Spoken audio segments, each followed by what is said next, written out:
Hi everyone. So you're always hearing me talk about how much I love the LaserDisc format and I love watching it and collecting for it.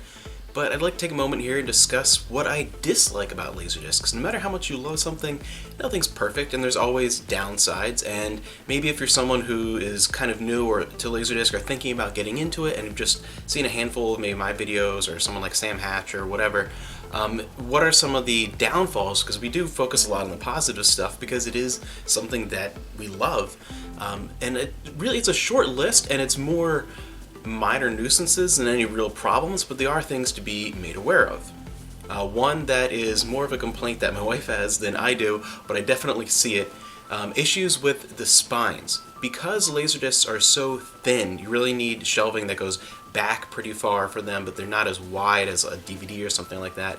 It can be hard sometimes to see titles along the spines, and also because they're not always in the same spot. Sometimes they're on the upper end of the spine, or the middle, or the bottom, and sometimes even in the same series of releases that can change over time. And until you have a huge collection, or you have a very, very small collection where you know exactly where everything is, when you're in that sort of middle group at a few hundred discs and that type of thing, it can be harder sometimes to locate exactly what you're looking for. You might browse over it accidentally.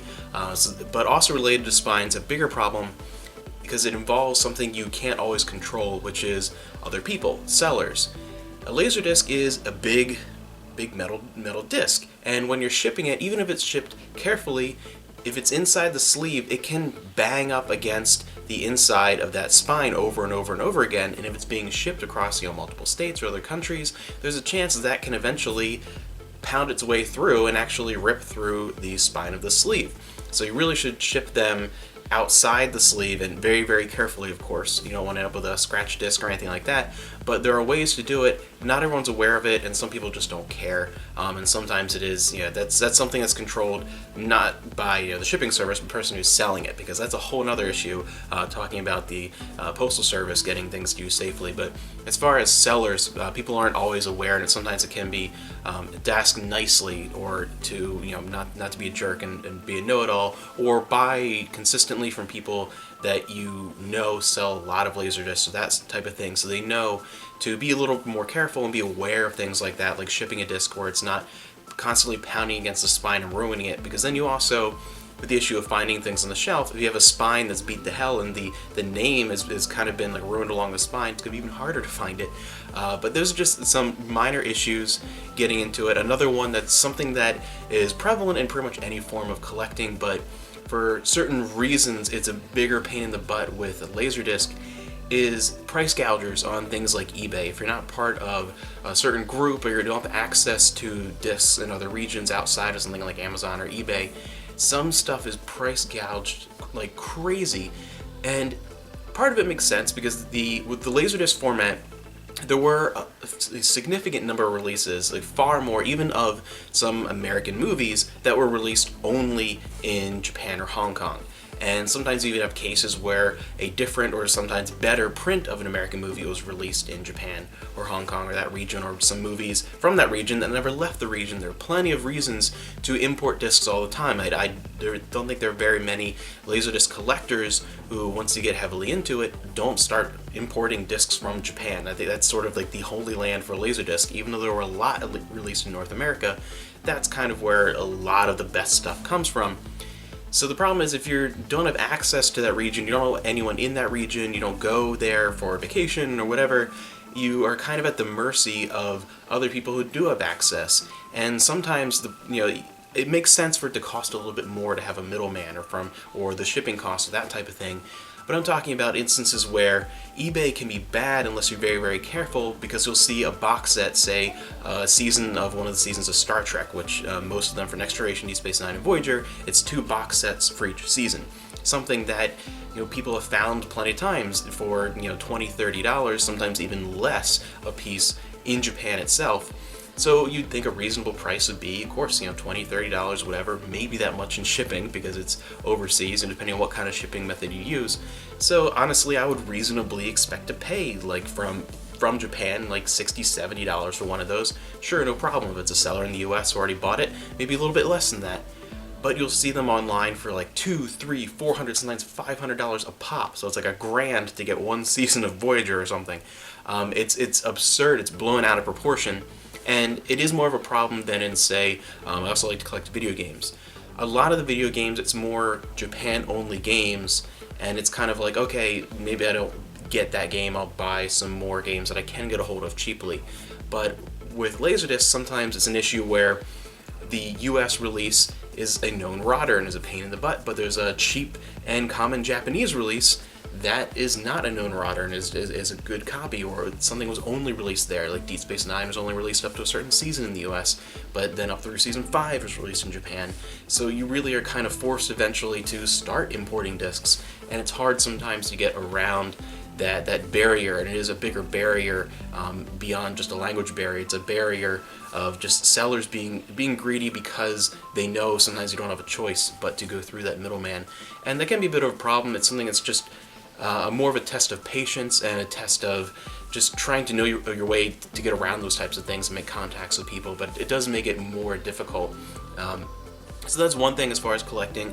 And the big one that is always a question, that was a question of mine when I first started collecting LaserDisc, and even back when I was coveting and really wanting a LaserDisc in the 90s and never had it, you always kind of hear it come up again, disc rot.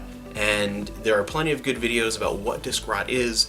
The one thing I want to mention here is how prevalent it is versus how prevalent it's not, because that's also a very common question. You'll get a lot of people saying, like, you know, every LaserDisc is going to rot within the next 5 years, like to the extremes, to people that are just curious, which was a question that I had when I first started collecting. Well, how prevalent is it really, and are there other options? And then I think it's something where you'll get a lot of different opinions, but really when it comes down to it, I think it's nowhere near as prevalent of an issue as sometimes it is said to be. It's something where I think it affects such a small percentage of discs out of the thousands upon thousands of releases worldwide. When you really look at it on the grand scale, it really isn't that huge of a percentage. And one thing that's nice is, because if you, or say, have, you know, an NTSC player in America, you can play stuff from Japan, you can play stuff from Hong Kong without any sort of like region difficulties that you would have with DVDs and that type of thing. And because there are a lot of American releases released in those regions, and they're typically, sometimes they're dubbed, but typically they're not. They just have Japanese subtitles. That's the majority of cases.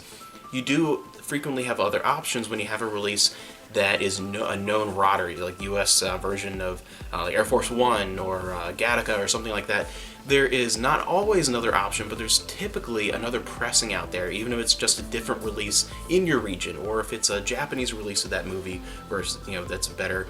There's very frequently, I've found with many discs that are like, oh, I want that, shoot, it's a very known rotter, it's going to be taking a chance when I get it. There's almost always, but definitely not always, but almost always another option, another printing somewhere where that is not known, that is not a prevalent rotter, that is one that is known to be quality. So it's a problem that I think is a little bit daunting when you're first getting into it to wrap your head around, but I think it's frequently overblown. Just in my personal experience of, I haven't been collecting very long, but I have right around 300 releases.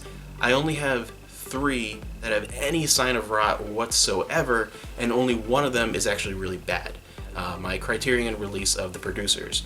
And that's also a release that I found mixed in with a bunch of beat up and broken records at a Goodwill that was outside of its case, and the actual case has a little bit of water damage. So that's the one release that has major issues. So I don't think that's a kind of a scary thing when you start collecting, but once you start looking into stuff and researching and talking to people, there are usually ways around it for most releases. Not always, but a lot of times there are ways around that. So that's really kind of it in a way. There's really nothing else I can think of, but those are the things that are the negatives of collecting LaserDisc and watching LaserDisc, and they are pretty much just hurdles that you find your way around with some research and some careful planning and some patience and just getting to know other collectors in the format. And I just want to talk about that a little bit today because I'm usually just like, LaserDisc is awesome, it's the best.